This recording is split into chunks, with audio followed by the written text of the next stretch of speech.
Unlocking the full potential of the single market is crucial. It is also vital to foster further capital market integration by completing the Savings and Investments Union and the Banking Union to an ambitious timetable, and to rapidly adopt the regulation on the establishment of the digital euro. Looking now at inflation. Annual inflation has been in a narrow range since the spring and remained at 2.1% in November.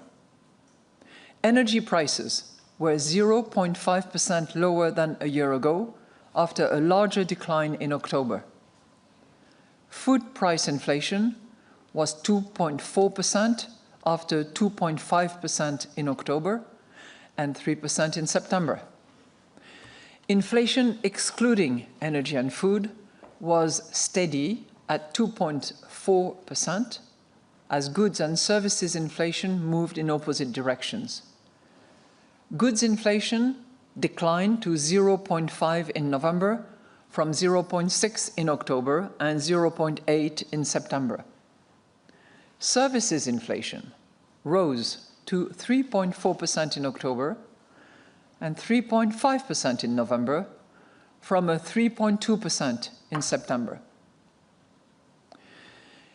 Indicators of underlying inflation have changed little over the recent months and remain consistent with our 2% medium-term target.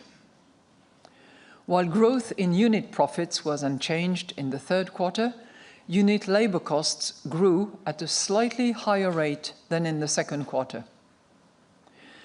Compensation per employee rose at an annual rate of 4%. This was more than expected in the September staff projections and was due to payments over and above negotiated wages. Forward-looking indicators such as the ECB wage tracker and surveys on wage expectations suggest that wage growth will ease in the coming quarters before stabilizing somewhat below 3% towards the end of 2026. Inflation should decline in the near term, mostly because past energy price rises will drop out of the annual rates. Staff expects it to stay below 2% on average in 26 and 27, with energy inflation negative over most of this period, and inflation excluding energy gradually declining. Inflation should then return to target in 28 amid a strong rise in energy inflation. This, in part, reflects the upward effect on inflation of the EU emissions trading system 2, which is now expected to start in 2028, a year later than assumed in the September staff projections. Inflation excluding energy is projected to stabilize at around 2% in the final years of the projection horizon. Most measures of longer-term inflation expectations continue to stand at around 2%, supporting the stabilization of inflation around our target. Let's look at the risk assessment. While trade tensions have eased, the still volatile international environment could disrupt supply chains, dampen exports, and weigh on consumption and investment. A deterioration in global financial market sentiment could lead to tighter financing conditions, greater risk aversion, and weaker growth.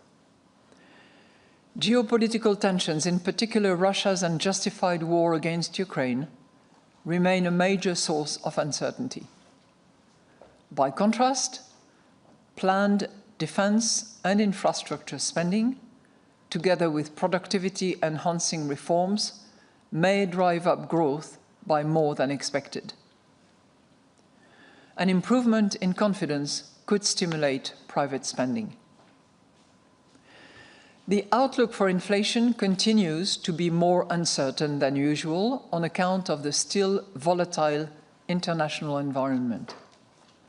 Inflation could turn out to be lower if the rise in US tariffs reduces demand for euro area exports, and if countries with overcapacity increase their exports to the euro area.